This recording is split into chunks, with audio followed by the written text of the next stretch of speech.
Владимир Уйба провел рабочую встречу с уполномоченным по правам ребенка в Коми Татьяной Козловой. Посвящена она была теме развития инфраструктуры детского здравоохранения. Первый вопрос, который бы хотелось с вами проговорить и озвучить, это все-таки строительство инфекционной больницы. Это наша многострадальная, скажем, тема, которая никак не может найти своего логического завершения.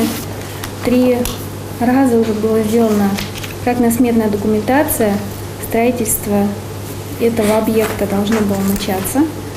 К сожалению, вот планы поменялись, приоритеты сейчас все-таки немножко другие вещи. Сохранить жизнь и здоровье жителей региона и не дать возможность распространения заболевания. Вот. Но я бы очень вас просила взять на контроль строительство, потому что у Виктории Петровны есть вся аналитическая справка, очень большая работа была проделана, и вот-вот уже по команде могут начинать эту стройку. Деньги выделены.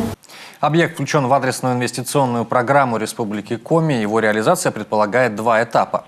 Первый этап включает строительство главного корпуса, стационара на 100 коек, пункта дезинфекции транспорта, контрольно-пропускных пунктов, газификационной станции контейнерного типа, аварийного источника электроснабжения. Второй этап включает строительство центра по борьбе с инфекционными болезнями, пищеблока, прачечной и гаража. Ковид показал и доказал, что инфекционные болезни – это сегодня ВИЧ, к которому нужно готовиться, причем готовиться серьезно. То есть так как и на коленке такие вопросы не решишь.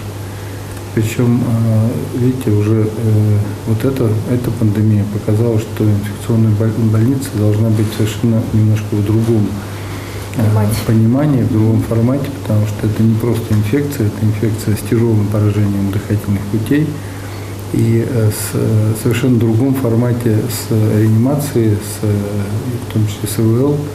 Поэтому это просто нужно носить, уже жизнь носит коррективы в том, что инфекционные болезни, это, в общем, становится сегодня приоритетом. Поэтому точно совершенно эта тема будет поддержана.